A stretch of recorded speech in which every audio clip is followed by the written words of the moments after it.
Fala galera, sejam muito bem-vindos ao Avodá, o seu podcast que conecta fé ao mercado de trabalho. Eu me chamo Natan e no episódio de hoje vocês vão entender o porquê que a gente escolheu esse nome esquisito para o podcast, tá certo? Eu tenho o prazer de estar aqui com o Luiz Saião, professor e teólogo, e também pastor da IBNU, especialista aí na língua hebraica, e ele vai estar aqui compartilhando um pouquinho do conhecimento dele com a gente e por que esse tema é tão relevante para nós hoje. Como sempre, muito prazer ter você aqui, Saião. Prazer demais, Natan. Uma honra, né? Muito legal a gente estar aqui. Agradeço muito o convite, né? E vamos aí conversar com a galera, né? Eu posso dizer que, vou dar vários conselhos aqui, né? Sobre essa questão que tem a ver com essa conexão. Eu acho que a galera vai se amarrar aí, porque tem muita coisa legal para falar sobre esse tema. E parabéns, né? Pelo podcast de fazer essa conexão tão importante para a realidade dos dias de hoje, né? Não, obrigado. É que eu não estava esperando esse trocadilho. De boa. Eu pessoalmente eu sou muito fã de trocadilho. Só que ninguém que eu conheço gosta muito porque os meus são muito ruins, né? Mas enfim. E antes da gente começar, você que acredita no podcast, tá aí com a gente, assim como o Saião, assim como eu. Se você puder dar uma força, se inscreva aí no canal, deixa o seu like. E toda aquela história de youtuber, só pra gente continuar fazendo o nosso trabalho, é encorajador, ajuda. Então, por favor, já faça a sua parte. Mas então, Sayão, a gente, pô, focando aqui, Avodá. Esse foi o nome do podcast que a gente escolheu. E você joga ali no Google, bem raso, você fala assim, o que significa Avodá? Trabalho e adoração. Aí, assim, pra você até meio uma faca no peito aí, porque você colocar duas palavrinhas para resumir algo dessa grandeza é até meio injusto, né? E aí eu queria, Sayão, primeiro a gente começar a explorar esse conceito, da onde surgiu essa palavra, qual que era a cabeça daquela época quando ela foi primeiro usada para ajudar a gente a aplicar para os dias de hoje, para a juventude que está aí. Então, Nathan, olha, a gente, para falar sobre esse tema, né, essa palavra que a gente vai dar uma destrinchada aqui, né, vamos falar língua esquisita agora para a galera, mas o conceito vem lá de trás, né, porque a gente sabe que uma palavra surge para tentar descrever uma realidade que está presente num determinado ambiente cultural. Então, Uhum. avodá é um substantivo hebraico, um substantivo comum feminino, que vem de um radical que é o avad. Avad é um verbo, né? Essa é a sua forma do que a gente chama no hebraico, né? Que você encontra no dicionário na terceira pessoa do perfeito masculino, cujo infinitivo é la avod, e cuja ideia fundamental tem a ver com servir, né? E a gente pode achar que não, mas é um negócio interessante, né? Porque antigamente, no português histórico, quando você tinha um culto, o pessoal chamava de serviço. E até hoje em inglês você tem Uhum. service, Service. que tem Perfeito. essa mesma conexão que é uma herança que ficou aí na história. O curioso desse termo é que essa ideia de servir, ela abre um leque e ela se faz presente quando você tem o serviço dedicado a Deus, né, que aí entra nessa questão de prestar culto, adoração, Uhum. e também naquilo que envolve atividade de modo geral. Até um negócio pesado, por exemplo, até hoje os judeus na Páscoa, né, eles cantam uma musiquinha, e essa musiquinha de lembrança do que aconteceu quando eles estavam no Egito, eles dizem Avadim Haino, quer dizer, nós éramos escravos, nós éramos servos, né? Entendi. Então, isso aponta para uma realidade que o ser humano ele tem que, vamos dizer, cair na real da sua condição. E a sua condição é que ele não é, né? Vamos dizer, a última referência do universo, traduzindo para a linguagem de hoje, ele não é a última bolacha do pacote. Pacote. Consequentemente, ele sempre vai estar numa condição, como a gente chama em filosofia, que ele é um ser contingente, e não o ser necessário. Então, ele sempre vai, digamos assim, prestar tributo, ele vai ter que, de alguma maneira, mostrar esse vetor na direção de uma realidade maior, ele tem sempre esse caminho de alteridade. E o lance interessante é que essa coisa do avad, avodá, trabalha com esse elemento. Em Uhum. alguns textos na Bíblia é muito legal porque fica claro que o assunto ali é trabalho propriamente dito. Em outros é muito litúrgico e cultico, e outros é dúbio. Tem, ou melhor, tem duplo sentido. E isso é muito interessante. Depois eu queria, né, entrar no lance das ideias bíblicas por trás disso aí, mas olha que coisa interessante. Quando Moisés vai enfrentar o faraó simplesmente é o cara mais importante do mundo. Uhum. E a gente talvez não faz ideia que por trás do faraó, que a gente vê como um rei, né, um soberano, um monarca, o faraó também é uma divindade. Uhum. Então, quando ele vai enfrentar e dizer, ó, deixa o povo sair e ir, para que eles possam ir 3 dias adentro no deserto para prestar culto ao Senhor. O que é interessante é que o verbo lá é o avad, é o Uhum. conceito de avodar. Então a coisa fica na seguinte condição: ou você serve, isso quer dizer trabalha para o faraó e o seu reinado, a sua grandiosidade, ou você serve e trabalha para o Deus único. Ou seja, ou você presta culto ao faraó, ou você presta culto a Deus. Sim. Então, a linguagem ela é dupla, ela brinca com esse sentido amplo e o significado está relacionado com isso. Então, é muito interessante, valioso o conceito linguístico dessa palavra em toda a Bíblia, né, particularmente na Bíblia hebraica no Antigo Testamento. Entendi. Então, você acha que no Antigo Testamento, quando um judeu ele escutava essa palavra, ela dependia totalmente do contexto ali que ele estava escutando? A aplicação prática direta tinha a ver com o contexto, só que essa palavra ela tinha nela mesma uma amplitude que revela para a gente uma realidade, uma mentalidade diferente do que a maioria de nós está acostumado. E de onde vem isso? Então, olha lá, vamos começar do começo, né? Aham. O que acontece? É interessante que quando você estuda o que a gente chama assim da história das religiões, você tem os deuses mais loucos aí no pedaço. Tem um Uhum. pessoal nervoso que joga raio lá de cima, tem Deus que quer ficar dormindo o tempo todo. Então, quando você vê na Bíblia, Deus é um Deus que age na história. Deus começa a ser descrito. O Gênesis não abre tentando provar uma série de coisas abstratas sobre Deus. Deus já entra no cenário falando e criando. Uhum. Então é um Deus que age. Nesse sentido, é um Deus que trabalha, que atua. É um Deus que age dessa maneira. O ser humano feito à imagem e semelhança de Deus, então ele tem essa mesma sintonia de um ser realizador, um ser que, apesar da criação, num certo sentido, estar acabada, ela está inacabada. A visão judaica, raiz da realidade, é que você é uma espécie de parceiro de Deus na construção do mundo. Uhum. E isso é interessante porque quando o homem é criado e colocado para estar no jardim especial do Éden, ele é um gestor da criação, ele é o Uhum. CEO, né? Então você tem lá The Eden Garden CEO, Mr. Adam, how are you doing, né?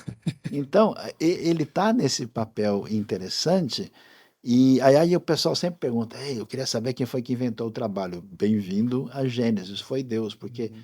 Adão é colocado, né, numa linguagem ali como quem é responsável para cuidar da criação e lidar com isso, né? Isso é tão legal que as palavras usadas ali, né, que envolve, por exemplo, a ideia de guardar, né, Uhum. e até mesmo a ideia de servir, A gente ouve muito também cultivar, né? cultivar, que são as mesmas palavras usadas para o trabalho do sacerdote no tabernáculo. É muito legal esse negócio. Olha Então, só. tem um paralelo muito interessante. Então, nesse sentido, a gente é convocado à imagem e semelhança de Deus de produzir um trabalho de atividade dentro da criação que tem a ver com a nossa sintonia com Deus e com a nossa realidade do mundo à nossa volta. Então, Nossa, entendi. economia e ecologia estão presentes no transfundo da linguagem do Gênesis. Olha só. E, Então, e assim, por que que você acha que muitas vezes a gente separa isso? aí a galera vai ficar assustada. Não sei se o pessoal está sentado aí que está ouvindo a gente, o que que vai acontecer.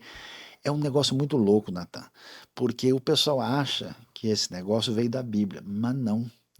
Essa coisa, ela veio de uma escola do pensamento grego, né, que, por exemplo, na Grécia Antiga, você tinha duas referências principais assim que ficaram marcadas na história da filosofia. Uma é de Aristóteles, que tinha uma visão de uma realidade um pouco mais integrada, mas a visão de Platão não. Platão dividia o mundo numa espécie de dualismo, e esse dualismo é o seguinte: o mundo inferior, o mundo material aqui, ele é uma cópia, né, Uhum, prejudicada de uma realidade perfeita do mundo das ideias.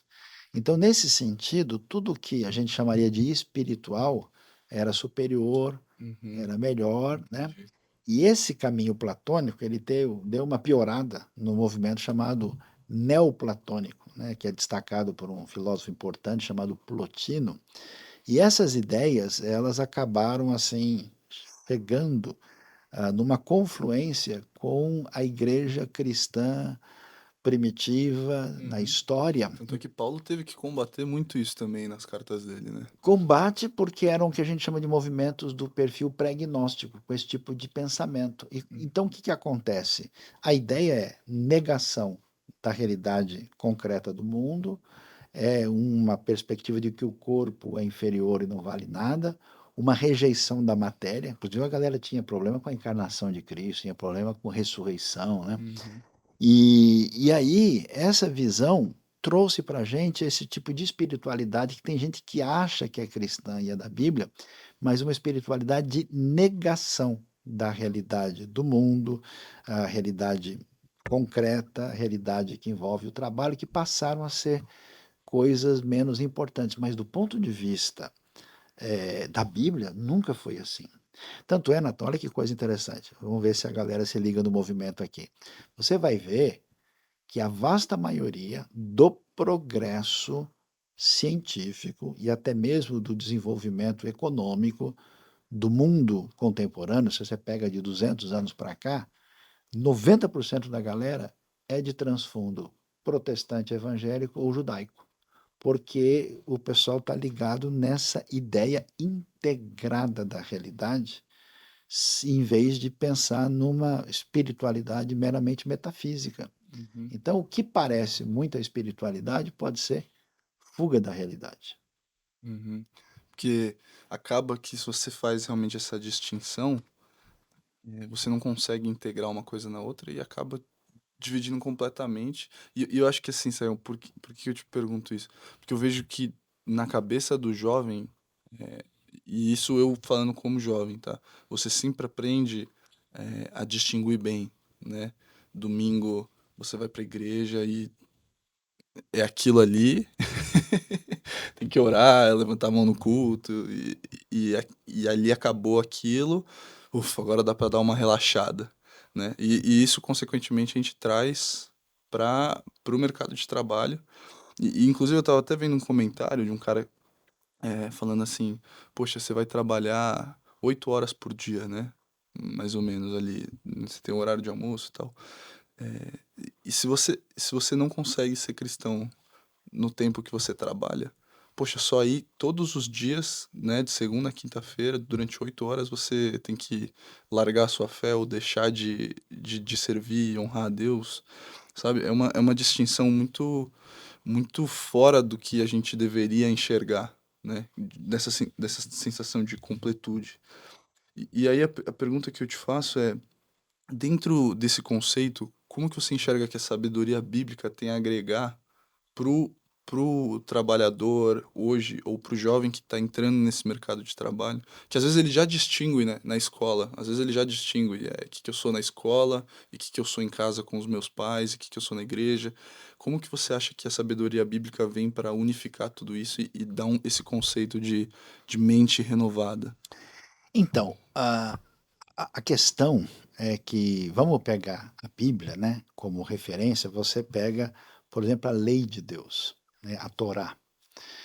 Essa lei de Deus tem 613 ordenanças, instruções, mandamentos, e segundo Jesus, em última instância, ou são um jeito de amar Deus ou de amar o próximo.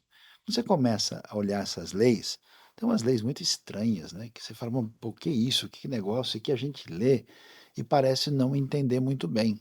Mas o interessante é que tem leis ligadas à alimentação, tem leis ecológicas. Quando você for pegar o passarinho no ninho, nunca pegue a mãe junto com os ovos, com os filhotes. Olha só. Tem lei, aquela lei maluca, não, parece que o cara não podia cortar, né? Aqui do lado da cabeça o cabelo, aquele judeu religioso tem aqueles cachinhos. Para que isso? Porque no mundo antigo, se o cara fosse cortar o cabelo aqui, com aquelas facas rudimentares, até com pedra afiada, atinge a têmpora, o cara pode morrer. Uhum. Então é lei de proteção de vida. Então você percebe que as leis, elas não estão voltadas para uma realidade estratosférica, elas dizem respeito à realidade da vida das pessoas, como é que você lida com a viúva, como é que você lida com o órfão, como é que você lida com o necessitado, como é que você lida com as leis que envolvem a questão de alguém prejudicar o outro, né? Uhum. Elas fazem parte da realidade. E Jesus nunca negou a sabedoria dessas leis. Ele negou a maneira como os religiosos da época lidavam com isso, mas ele diz, olha, quem agora está na sintonia do reino, né, mal interpretado, mas não está escrito o reino dos céus. Sim, porque a linguagem judaica, por respeito a Deus, não utilizava o nome de Deus toda hora e Uhum. falava dos céus por respeito. Não é porque o reino é lá de cima É e não tem. separado. Não é esse o conceito. Então, quando Jesus fala dessa lei, ele vai dizer que quem está no reino tem essa lei no coração e se espera que a justiça deles exceda a justiça dos escribas e dos fariseus. Quando a gente observa o lado concreto disso, você chega, você falou muito bem, na literatura de sabedoria da Bíblia, né? A palavra Chokhmah, que aparece no hebraico. Uhum. E aí você vai para o livro de Provérbios, aquilo é doideira, em termos de dizer, olha, se você é preguiçoso, não trabalha, você vai, troca uma ideia com a formiga lá, Passa você vê fome, como é é. que é, o negócio não é assim. Você tem um monte de conceitos fundamentais e os próprios preceitos da lei, o que eles sugerem? Que o mundo de Deus, dessa criação, ele tem uma coerência nesse processo. Se você presta atenção às diretrizes divinas, é claro que você vai chegar no Salmo 1,6. Tudo que ele fizer prosperará. Então, o seu crescimento depende da sua ética, depende da sua capacidade de dedicação, depende de você caminhar com os seus dons, aquilo que o pessoal ouve e escuta errado. Ensina a criança no caminho que deve andar e até quando ele envelhecer não se afastará dele. Eu levei o menino na igreja para a escola dominical então ele não deixa Fez muito. todo o script certinho. Mas o primeiro hebraico nem diz que deve andar. O hebraico diz bedarko. Bedarko quer dizer no caminho dele. Ou seja, você quer que alguém seja bom em alguma coisa? Treine ele desde pequeno. Ele nunca vai esquecer.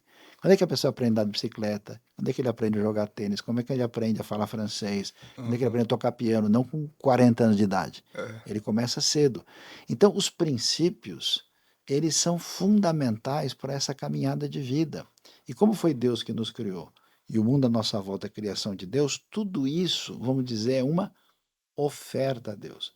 Até no Novo Testamento, você chega lá em Romanos, né, em Efésios, espera-se que os dons da pessoa sejam encaminhados para a glória de Deus. Por que isso é tão sério? Porque a espiritualidade não bíblica, ela adoece. Porque a pessoa... Natan, olha, falando sério, eu vou até me azeitar melhor, vou até tomar um pouco de água, porque senão... Por favor, por favor. O que acontece? A pessoa parte do pressuposto que os indivíduos clericais que estão supostamente numa missão religiosa estão num patamar superior aos outros. E aí ele vai no ambiente religioso, toda hora ele ouve a ideia de que ele precisa se entregar, se entregar. Só que o cara não tem aquela pegada e ele é obrigado a trabalhar no banco, ele é obrigado a trabalhar na empresa, ele é obrigado a fazer uma série de coisas. E aí ele tem uma espécie de culpa na cabeça porque ele não está servindo a Deus como ele poderia. Então o que ele faz? No máximo, culpado, no fim de semana ele vai e entrega a mensalidade do Clube Celestial, né? Para poder desafogar a consciência e tenta dar uma gerenciada assim na semana como se ele fizesse coisas seculares durante a semana e de vez em quando ele faz algumas que Deus gosta e o restante Espirituais. Deus fica olhando para ele. E aí, galera, como é que vai ser domingo que vem, né? Você vai cochilar na pregação ou vai ouvir direitinho? E aí, isso gera uma loucura na cabeça das pessoas. Né? Então o que você tem? Você tem uma relação de adoração, serviço, comunhão e conexão pessoal com Deus que se desdobra naquilo que tem com o seu coração, com o seu entendimento e com as suas mãos. E como você faz isso? Você faz isso na sua capacidade, nos seus dons. Então o que o reino de Deus precisa não são apenas de pessoas ditas religiosas, precisa de gente que tenha a ética, os princípios e a proposta do evangelho, da palavra de Deus nas suas funções. Então, eu preciso de um médico que realmente seja seguidor de Jesus. Eu preciso de um professor universitário, eu preciso de um cara que opera a bolsa de valores, um cara que é consultor financeiro, um indivíduo que é jogador de futebol, de preferência num time mais razoável. Né? Então, esse que é o lance. E aí a gente desmistifica essa questão, porque isso gera quase que um monasticismo medieval, né? Porque se a gente for até as últimas consequências, tudo desse mundo de Deus está contaminado e eu tenho que ficar em cima de uma montanha, dentro de uma caverna, fazendo oração em uma língua esquisita o resto da vida, enquanto o mundo agoniza de dor. Então isso faz toda a diferença. E olha que onde essa coisa foi percebida em ambientes, por exemplo, você vai ver a história antiga da Europa, os europeus do centro e norte da Europa eram selvagens, eram os bárbaros, né? Os caras matavam, arrancavam o cérebro do outro, faziam barbaridades horríveis. O que mudou na vida dessas pessoas? Foi o impacto das ideias que existem na Bíblia. Então a recuperação dessa espiritualidade raiz, integrativa, ela é absolutamente fundamental. E eu acho que é muito interessante isso que você está falando, Sayão, porque se você. A gente, desde pequeno, quando cresce na igreja, a gente aprende que, conhecendo a Bíblia, a gente vai ser libertado da escravidão, né, do pecado, e isso prova como a gente continua, por mais que você seja salvo e redimido, da forma que você enxerga, você continua vivendo escravo de uma ideia que você não se libertou, de que você só vai ser espiritual no final de semana, ou no domingo, ou no dia que você enxerga o dízimo, que acaba que fomenta um evangelho, e hoje a gente vê muito dessa realidade no Brasil, de toda hora o cara com essa consciência ter que pagar dinheiro para a igreja, porque se o pastor tá fazendo ali, ele tá quebrando o galho para você, né? Ele tá abrindo mão eu poderia estar aí construindo essa carreira, mas eu tô aqui pastoreando você, e aí você vem e me ajuda, né? E agora eu acho que isso tem muito a ver com o que você falou sobre serviço, né? Porque você inclusive falou sobre prosperar. A gente coloca prosperar, serviço dentro desse contexto do avodar, né? Que não tem como você separar. E eu queria que você explicasse e trouxesse algum exemplo que vem à sua cabeça na Bíblia, como que isso se conecta, essa ideia de prosperar com a de servir. Excelente.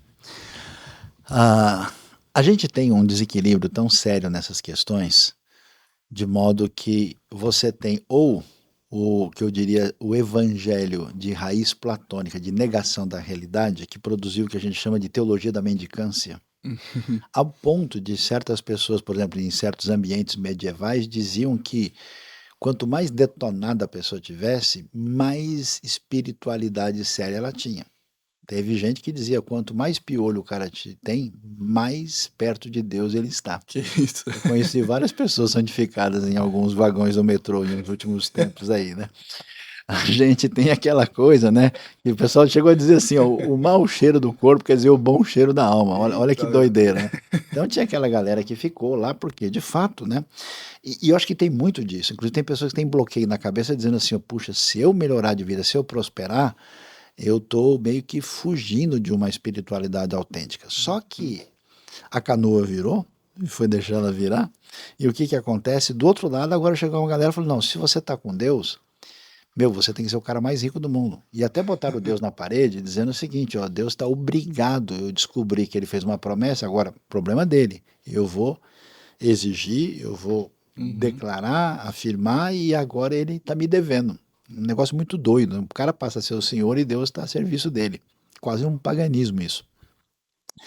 Na Bíblia, a pegada é muito diferente. É muito interessante porque o enfoque bíblico, né, que vem de uma palavra que aparece lá em 1 Coríntios 4, que tem a ver com a ideia de mordomia. Existe Uhum. um termo chamado oikonomos, de onde veio economia, que diz o seguinte: a questão não é marca de espiritualidade o quanto a pessoa tem, mas como ele lida com isso. Uhum. Então, quando eu percebo quem sou eu, a minha relação com as diretrizes de Deus, que eu estou a serviço do reino, na minha relação de adoração, prestação de honra e dedicação a Deus e ao próximo, eu percebo que o desempenho dos meus dons, ele é uma necessidade urgente, porque Deus me Uhum. fez com essa capacidade. Deus me deu esses dons. Então eu não posso, como diz a parábola, enterrar talento. Se eu tenho 5, pelo menos 10. Eu preciso, de fato, ir na direção Desenvolver. do desempenho. Por isso que essa cultura de desenvolvimento, de ir além de si mesmo, né? Essa ideia de você ter sonho, ter projeto, ter interesse, em si ela é positiva e favorável. Uhum, Né? perfeito. Inclusive você vê gente na Bíblia que é mostrado como gente que teve alta sintonia com Deus. Você vai ver Abraão, Davi, Uhum. Jó, são pessoas que prosperaram muito. Em nenhum lugar a Bíblia diz que isso é um problema. Qual que é o problema? O problema não é a prosperidade. O problema é o indivíduo sem noção que não sabe lidar ou com a fartura ou com a fartança, né? Quando está Uhum. fartando tudo, como diz o cara do interior. Então, nesse sentido, qual que é a questão? A proposta da vida, olha, veja o seu potencial, veja os dons que você deu e faça o máximo para progredir da melhor maneira possível. Para quê? Se você achar que você se colocar no centro do mundo, sentar na cadeira do trono do universo e fazer com que tudo isso se volte para você, você vai, a minha expressão, vai comer algodão doce. Você vai mastigar o negócio não tem consistência. Eclesiastes trabalha isso. Uhum. Quando a pessoa doidamente. É o problema que nós temos hoje, são os workaholics, né? Que é a pessoa que deposita a sua identidade na prosperidade, no bem-estar, na riqueza e descobre que não satisfaz. Quer ver Uhum. uma coisa muito doida? Lembra do rico e o Lázaro? Uhum, Qual é a lógico. coisa mais doida que existe lá? O rico não tem nome. No mundo judaico, não ter nome é o fim do mundo, que a identidade da pessoa é definida no seu nome. Quem é o Lázaro? Não é ninguém. Ele era um mendigo. Agora ele tem nome. E o nome dele tem a ver com quem ajuda, quem auxilia. Perfeito. Qual é o inferno do rico? É ficar sujeito a si mesmo em cima da identidade que ele construiu em função das suas posses. Por isso, ele não tem nome do lado de lá. Isso é extremamente profundo e sério. Então, a sociedade que a gente chama desconectada de Deus, que faz do sucesso, da riqueza, o seu próprio alvo final, ela tende a um caminho de estresse elevado, Uhum. ela tende a um vazio, ela provavelmente será refém de uma situação em que você vai buscar narcóticos e sensações Sim, fortes para poder lidar com a vida, com estresse, né? um estresse exagerado, e é o que a gente vê. Se você não entender que esse caminho de desenvolvimento seu é uma missão, é isso que é interessante.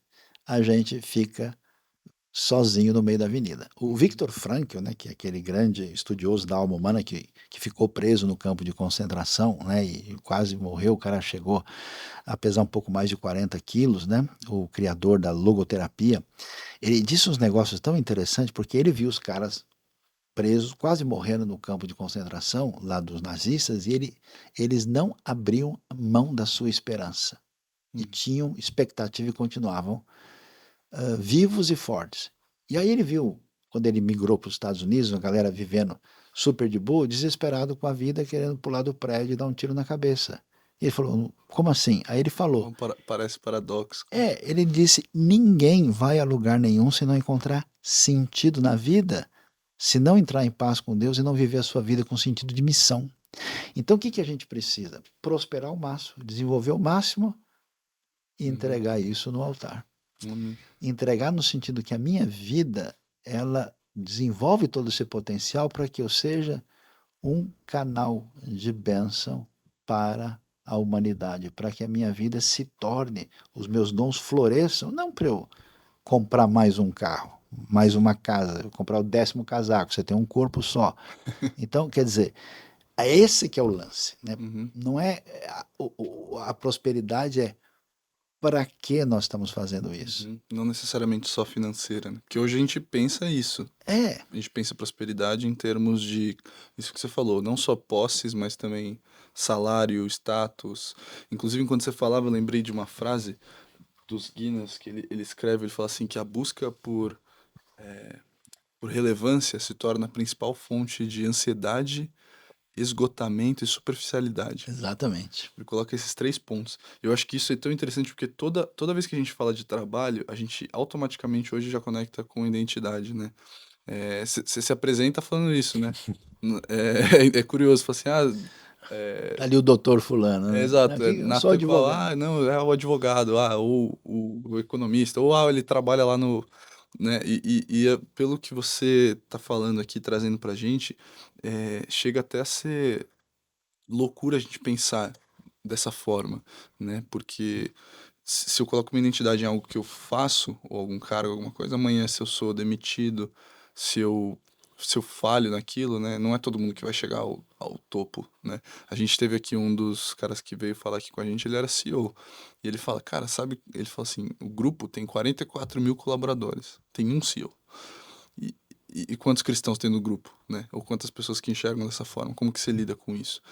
E eu acho que é interessante a gente trabalhar isso dentro desse conceito de identidade dentro do Avodá, Sayão, porque é algo que afeta tanto o jovem na faculdade, ou seja, ele no ensino médio, que ele é aquela nota que ele vai tirar, ou a consequência do vestibular que ele vai fazer, quanto o cara que acredita que o trabalho dele é a razão dele existir, que ele não tem essa visão de missão, que nem você colocou. E acho que uma das perguntas que ficou, pelo menos para mim, quando a gente fala de prosperar e trabalhar os dons que Deus nos deu, isso significaria que, de alguma forma, a gente já está com eles aqui, a gente só precisa descobrir conforme o tempo, né? Ou a gente, até que ponto a gente desenvolve, até que ponto a gente realmente tem alguma certa habilidade, né? Eu acho que essa cultura global, né, que ela força a barra, eu tive várias vezes no Extremo Oriente, né? E é muito impressionante, especialmente quando você vê lugares como Hong Kong, Taiwan, Coreia do Sul, Nossa, que Japão, né? estranho. Isso é muito pesado lá. O cara, especialmente em lugares como o Japão, assim, você não tem a possibilidade de falhar, né? A sua real identidade e valor social está muito atrelado a esse elemento de sucesso, né? Então, Então isso é real mesmo, eu pensei que fosse não, é só. uma loucura, é um negócio. E aí o cara, quando ele, vamos dizer, se sente reprovado na cultura de vergonha, e honra é muito decisiva, então muita gente realmente dá cabo da vida, né? Não aguenta o negócio. E aí o que acontece? Aí essa cultura do winner-loser, né, que é muito universalizada, que tem muita força no ambiente americano e presente no mundo ocidental com muita força, e claro que no mundo corporativo brasileiro também, ela tem uma questão que, assim, quem é você a princípio. A sua identidade não pode estar atrelada à sua performance, porque a sua dignidade antecede isso. É tão interessante ver na Bíblia, quando Deus liberta Israel, ele não liberta porque Israel fez coisa alguma. A única razão porque Deus liberta é porque ele escutou o choro dos israelitas. Essa sensibilidade de Deus em relação à dor trabalha o texto mais importante que traz o que a gente chama do sustentáculo teológico do Antigo Testamento, a partir de uma ação divina baseada no seu amor incondicional. Todo ser humano, Natan, com trabalho ou sem trabalho, busca em última instância ser amado e aceito plenamente. E é isso que a Bíblia nos oferece. Esse preenchimento do coração com essa atitude de Deus, depois que Deus liberta o povo sem pedir e exigir absolutamente nada. Aí Deus falou: vamos fazer um contrato nós aqui? Vocês querem assinar um contrato comigo? Esse contrato chama-se aliança. E aí Deus de boa chega para ele: escuta, vocês viram como é que funciona a parada aí? Vocês querem que eu seja o Deus de vocês? Sim, eles responderam. Êxodo capítulo 19, verso 2. Aí Deus diz: beleza, então eu vou fazer de vocês um reino em oposição aos outros, sabe de quê? De sacerdotes, da galera que faz o meio de campo para mostrar quem Deus é. E quando Deus executa isso, é tão legal, porque ele faz isso através de um executivo fracassado, que é Moisés. Porque Moisés, ele fez a Harvard da época que ficava no Egito, né? O cara era top, conhecedor de toda a sabedoria, ele era bicultural, ele estava no ambiente hebraico e no ambiente egípcio. Quando ele percebeu toda a caminhada, ele teve coragem de abrir mão de tudo, da sua carreira de sucesso máximo no palácio, e aceitar a proposta que Deus tinha para ele. Quando ele vê isso, olha como é importante para a gente entender. Quando ele tem um problema relacional, por isso que quando a gente investe em conhecimento teórico, em carreira, em bem-estar, em prosperidade, não cuida da estrutura do coração e da alma, a gente não aguenta. Moisés sustentou tudo, até que um cara virou para ele e falou: quem disse que você é chefe da gente aqui? Por acaso? Um israelita falou isso para ele. Aí ele jogou a toalha e falou: tô fora. Largou tudo e foi abrir uma empresa com o sogro dele, Moisés e Jetro, cordeiros associados do Sinai, né? E foi trabalhar lá, né? E ele largou tudo. O interessante é que Deus vai atrás dele. Nesse momento, Moisés se aposentou, consolidou a sua posição e ele é um pastor de rebanhos, que é uma profissão muito significativa nesse contexto. E qual é o sinal disso? O seu cajado.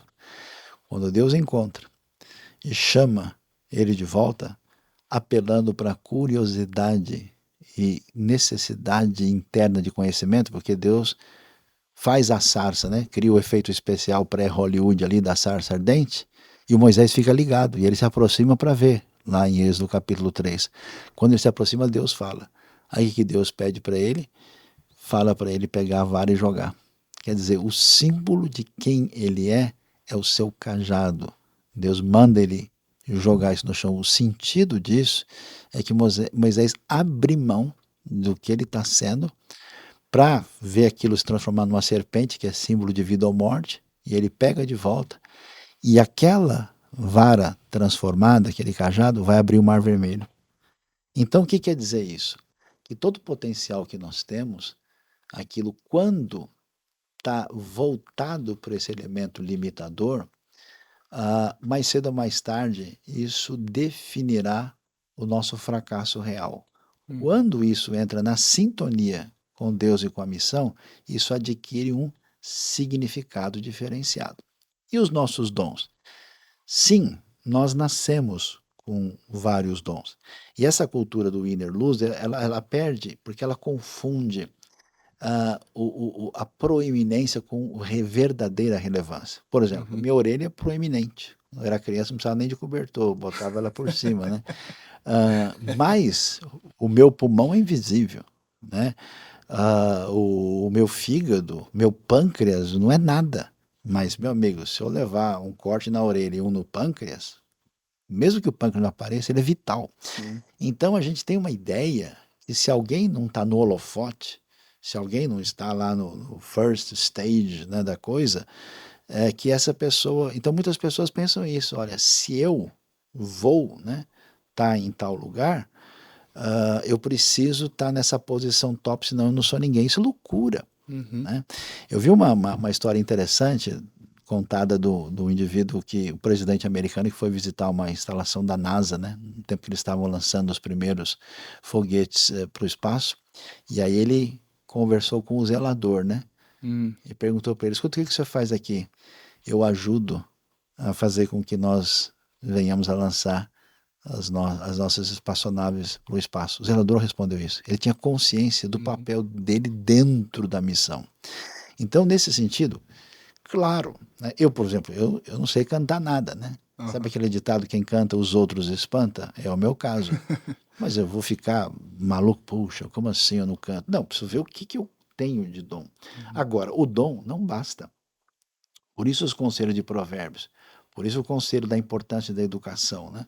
Você tem condição de desenvolver os seus dons. E a melhor coisa que você faz é reconhecer qual é o seu potencial, ficar de boa onde é que você, o que você pode fazer e desenvolver aquilo que tem a ver com a sua pertinência. Eu não posso pegar o Pelé, né, ou o Messi, ou qualquer coisa do tipo, e falar, ó, você já jogou muito na linha, agora pega um pouco no gol, porque você tem que experimentar várias áreas. Tem que Não, diferenciar, não. você tem, então assim, agora, você pode pensar, mas a Bíblia não fala que os dons são do Espírito Santo? Então a pessoa não recebe o dom na hora que o Espírito age ou quando ele se converte?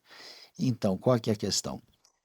Esses dons têm a ver não só com a salvação, mas com o Deus da criação. Uhum. Paulo não se tornou um bom professor e conhecedor depois que ele creu em Da noite Jesus. pro dia, sim. Só que quando a pessoa recebe a graça de Deus, o Espírito de Deus age de verdade, esse dom tem um novo vetor de vida.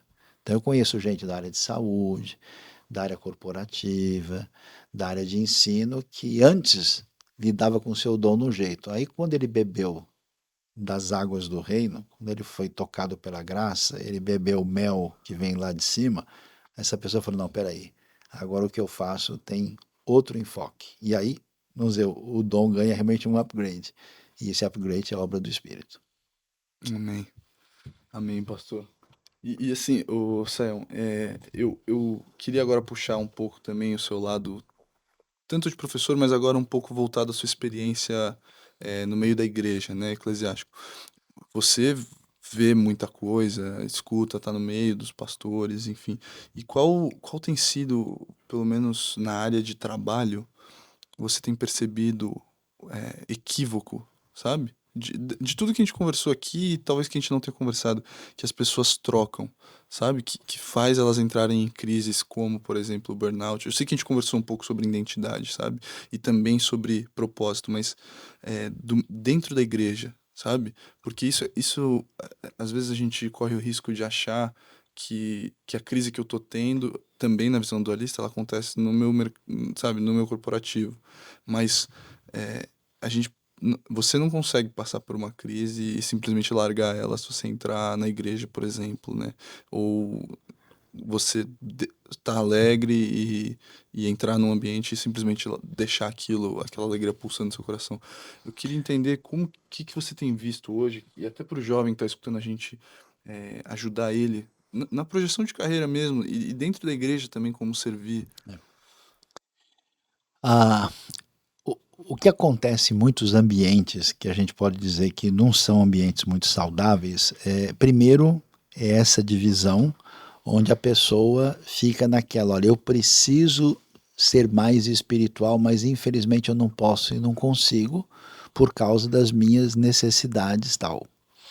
E aí a pessoa, ela desloca toda a situação de vida cristã a uma pretensa espiritualidade que significa fazer oração, ler Bíblia Devocional, e sim. algumas coisas desse tipo apenas, né?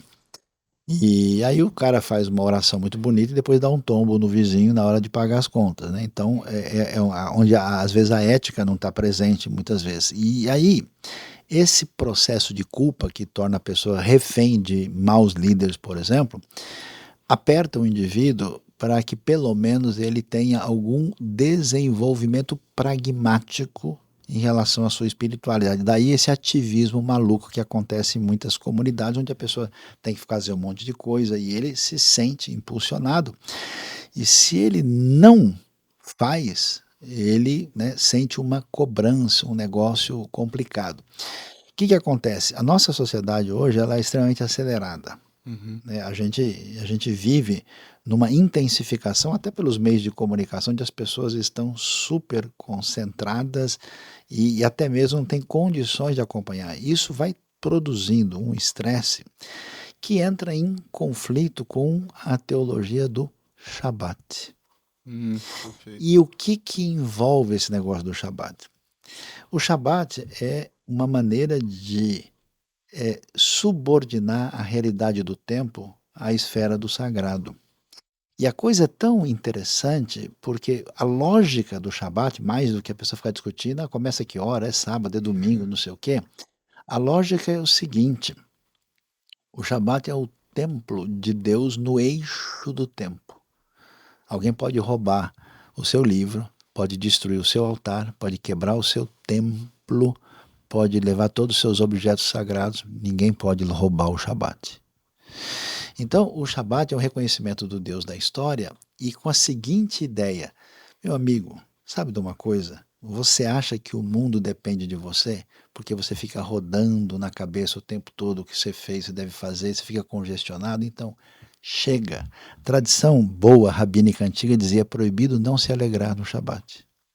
De modo que aí você precisa dar uma parada e lembrar que o mundo vai bem, obrigado. Que você comer a unha, né, coçar o cotovelo, ficar, não vai mudar a realidade. Uhum. E que o mundo depende do agir divino e você deve aprender a desfrutar e ficar feliz nesse momento com a sua comunidade, com a sua família.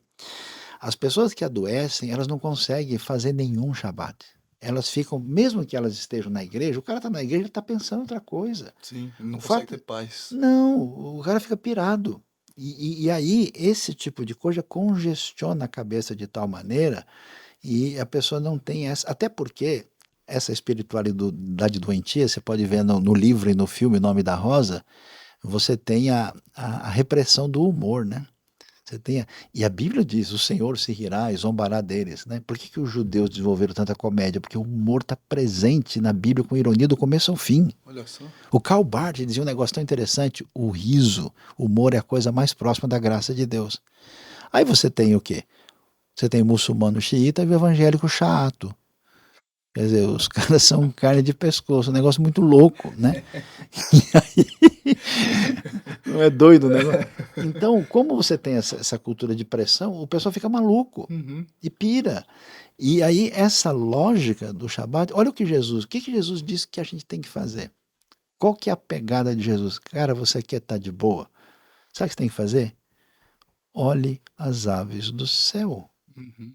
Se liga nos passarinhos, dá uma olhada no lírio do campo. Quer dizer, dá uma olhada no mundo de Deus, como tem 1 bilhão de coisas legais acontecendo, e você está comendo as paredes, porque você ficou louco. Para com isso. Então, essa rejeição do descanso, quem que é referência de espiritualidade para nós, segundo Jesus? Criança. Se você não se tornar como uma criança, você não entra no reino dos céus.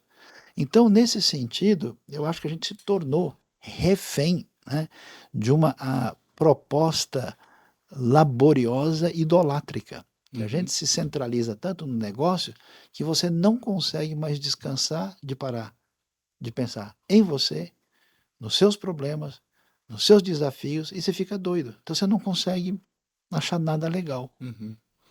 Então, eu acho que esse é o caminho fundamental que a gente precisa ter. Uhum. E aí, Sayão, agora uma pergunta minha mesmo, porque eu também, inclusive recentemente eu li um livro chamado Trabalho, Propósito e Descanso. O Shalom, Trabalho, Propósito e Descanso do Shalom de Deus, do Uhum. Bernardo Shaw. Ele trata um pouco dessa questão de como todo trabalho é um ponto, é uma forma de você trazer o Shalom de Deus, né? Exatamente, a completude. Perfeito. E isso é claro porque a gente não consegue separar as duas coisas, né? E eu queria também trazer aquela integração que a gente falou, porque você tá ali no que você chama de Shabbat, né? Que é esse descanso, que é você olhar para os lírios. Aquilo ali também, de certa forma, né? Por mais que não seja igual ao trabalho, se trata e encaixa dentro de adoração, Com certo? certeza. E como que a gente consegue, com a nossa cabeça de hoje, que a gente é moldado a acreditar, enxergar dessa forma? Porque, assim, para mim, isso é algo que é difícil você praticar. Quando eu digo praticar, é trazer para minha vida hoje. Eu com o meu trabalho que eu tenho, entrando às 8, saindo às 6, sabe, tem no final de semana aquele monte de coisa. Porque você também não para de trabalhar no final de semana, né? Esse final de Uhum. semana você tem um monte de coisa. Como que você acha que é um bom meio da gente praticar de fato essas questões? Eu entendo que você precisa dar uma repaginada na sua espiritualidade. O que você entende? Se você pensa em Deus como alguém que dá regras difíceis e pesadas e é muito exigente, o que você vai fazer? Você vai enterrar o seu talento. Eu Uhum. sabia que o senhor pega pesado, então eu pus aqui, está aqui o seu talento de volta. Se você não entende o Deus da graça e que ele está atrás de você mais do que você atrás dele, então você vai ter sempre uma espiritualidade pesada e problemática, fazendo que você se torne ou refém de um misticismo, ou refém de um legalismo, ou refém de um ativismo, porque a Hum. inquietude do seu coração vai fazer com que você corra atrás dessas coisas para dizer: "Caramba, É, você vai se mexer. eu não É. entreguei o suficiente". Uhum. Agora, quando você entra na vibe de absorver e de enxergar quem Deus é, aí a gente tem uma outra pegada. É como amar profundamente uma pessoa.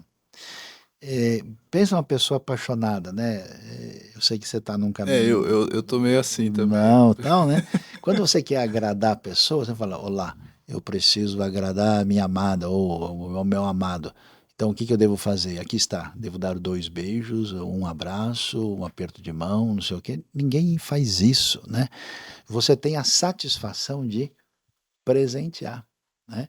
Se você ler o Salmo 19, né, quando ele diz que as palavras de Deus são mais doces do que o mel às gotas do favo, ele termina dizendo que as palavras da minha boca e a meditação do meu coração sejam agradáveis a ti, Senhor. Então você tem desejo de dar um presente a Deus. Aí a vida de espiritualidade, ela ela se ela se define como uma espécie de festa, de gratidão, de Uhum. alegria, não é um peso, né. Primeiro João diz: "Os meus mandamentos não são pesados", né. E aí a gente se liberta. E nesse sentido, eu acho que a atitude que você tem do seu descanso interno, vamos dizer, de um shabat top interno, faz com que você veja o estudo, o trabalho que você faz com outro enfoque. Eu não estou aqui só fazendo uma obrigação, eu não estou só correndo atrás do dinheiro. Uhum. Eu estou fazendo um negócio que eu sei que vai ser bom para mim, bom para a galera à minha volta e que Deus vai achar legal pra caramba, entendeu? Então eu acho que existe uma libertação. Nesse sentido, as pessoas, acho que em grande parte, tanto no ambiente corporativo como no ambiente eclesiástico, estão excessivamente nervosas e adoecidas. Então eles precisam, eu acho que o único jeito de você, de fato, sarar é beber da fonte, ou seja, é beber do ensino bíblico consciente, revelador, aprofundado, sensível e poderoso, porque isso cura os buracos do coração e ajuda a pessoa a sintonizar a vida adequadamente. Coque, você quer começar fazendo a sua pergunta? A Pode gente. ser, já tá gravando? Já. Manda lá. A minha pergunta é mais em relação ao que você falou, né? Que tem um lado que é mais o gnosticismo, assim, né? Esse lado de separar muito, que é do mundo das ideias, o mundo real.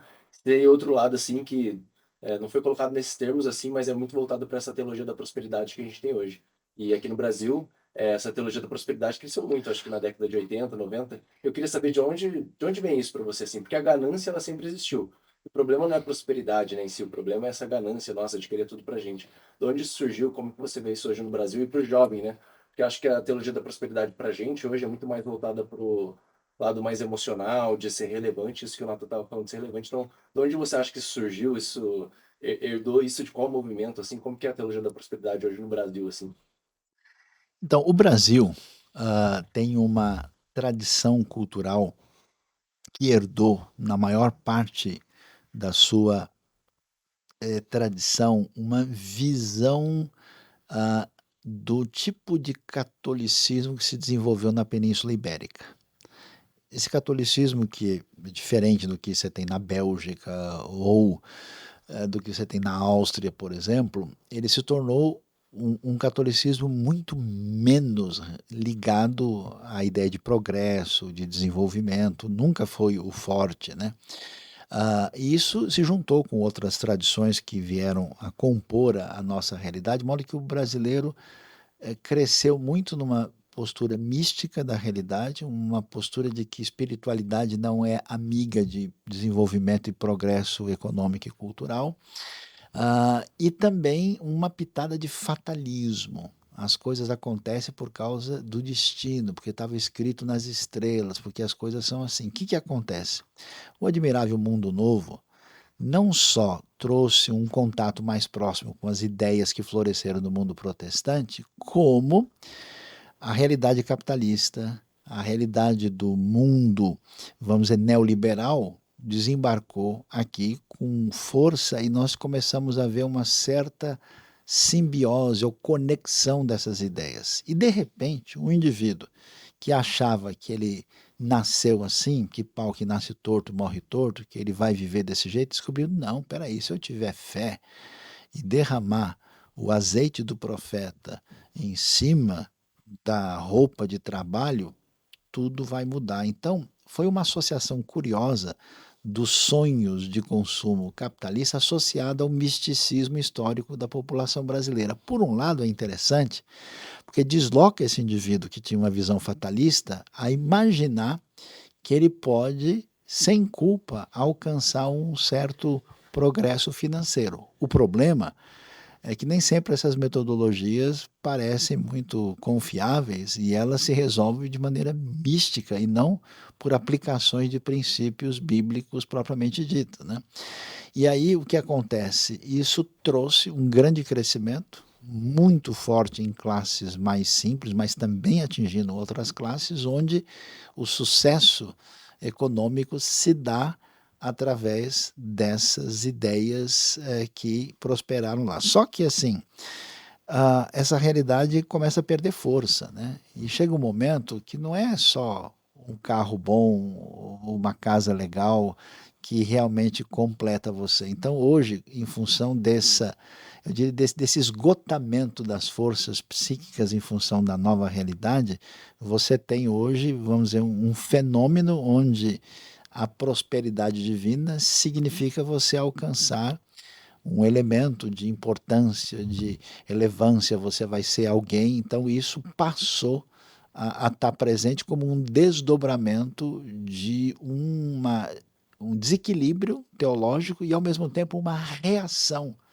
em relação à maneira de viver anteriormente, né?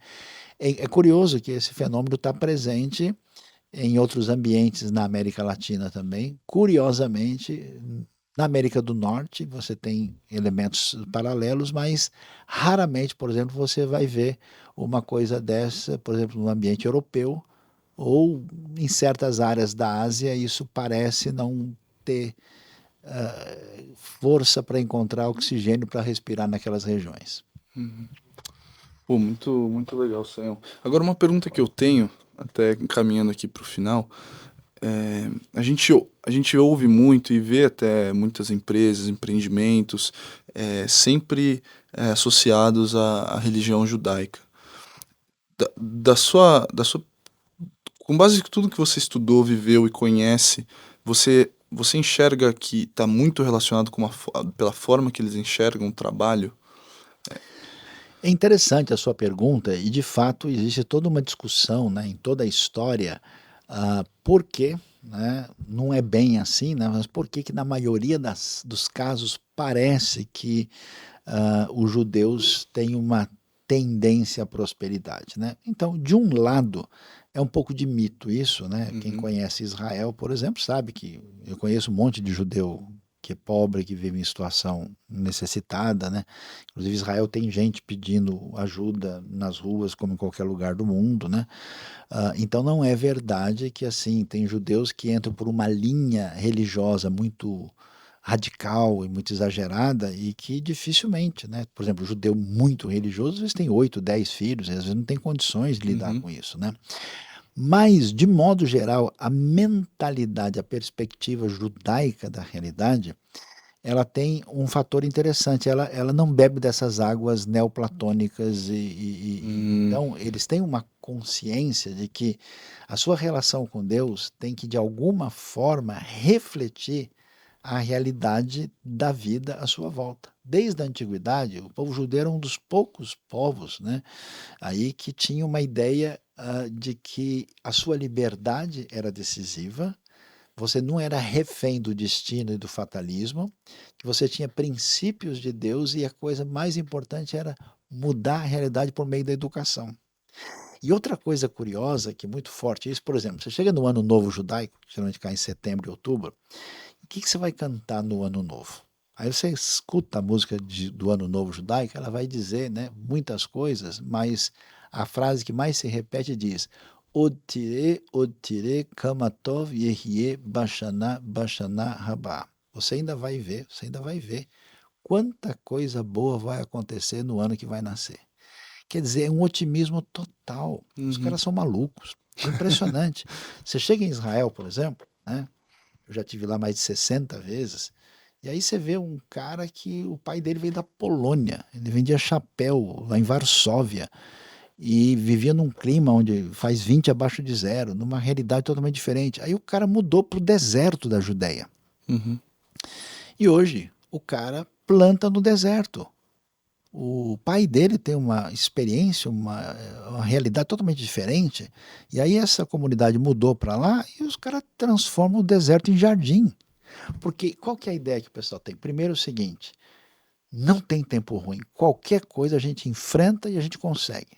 Uhum. Segundo, Bezrat Hashem, com a ajuda de Deus e com os princípios da Bíblia e da tradição que estuda a Bíblia e as suas diretrizes, a gente é capaz de transformar qualquer realidade. E outro aspecto interessante é que existe uma relação de duas coisas aparentemente antagônicas. Existe uma relação de muita interdependência e consciência coletiva social muito forte entre os judeus.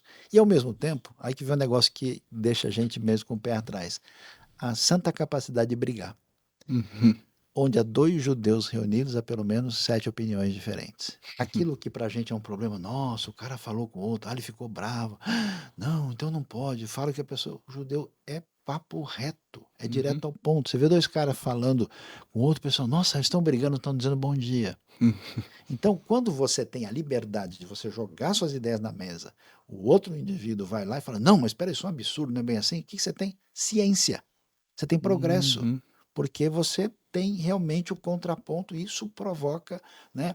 E na realidade judaica, a educação, né? Aquela brincadeira, né? Um judeu encontra o outro e fala, a mulher judia encontra o outro e fala, escuta, e como é que estão os seus filhos, né?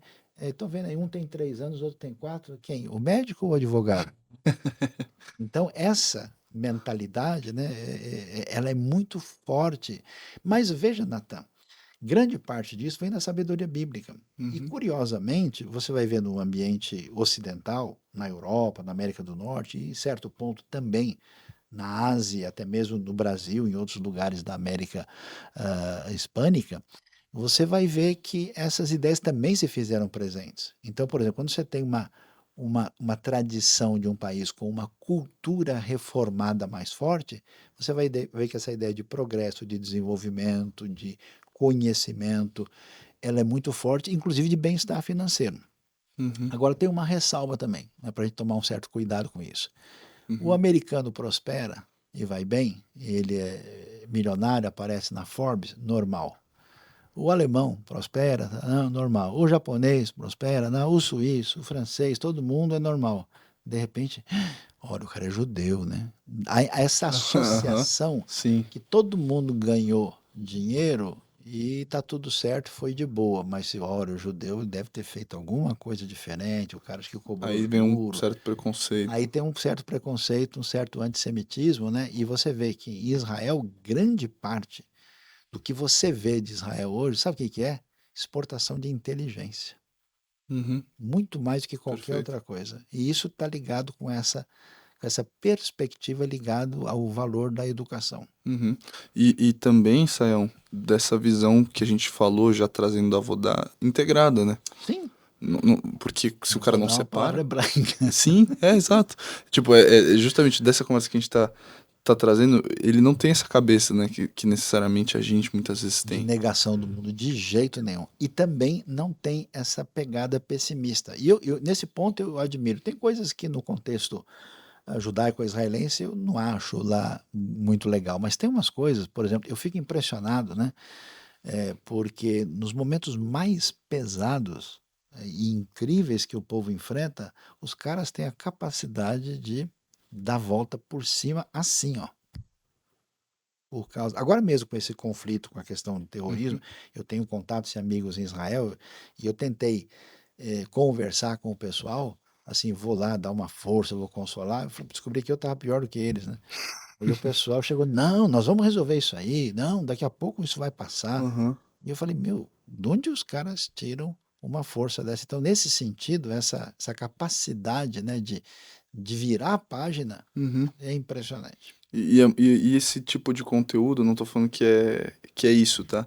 Mas você enxerga muitas vezes nessas mentorias, nesse pessoal que faz mentoria corporativa, ou até mesmo coaching, para não usar a palavra que é mal usada hoje em dia. Que Que você, dá um BO é, danado, é. né? Mas assim, de você realmente acreditar naquilo que você está fazendo e ser positivo nesse sentido. Porque é aquilo que você falou, o mundo vai continuar tendo 1 milhão de coisas, um monte de coisa dando errado, você não vai ter controle. Agora, o que você pode mudar é a sua visão da situação, Exatamente. você conseguir enxergar o seu trabalho como, pô, você está fazendo alguma coisa, entendeu? Você está sendo produtivo ali. Você tem que ter como você colocou, esse positivismo, né? E agora, assim, para fechar, eu queria primeiro que você recomendasse um livro ou dois que você acha que talvez seja importante nesse tema que a gente está conversando para o jovem.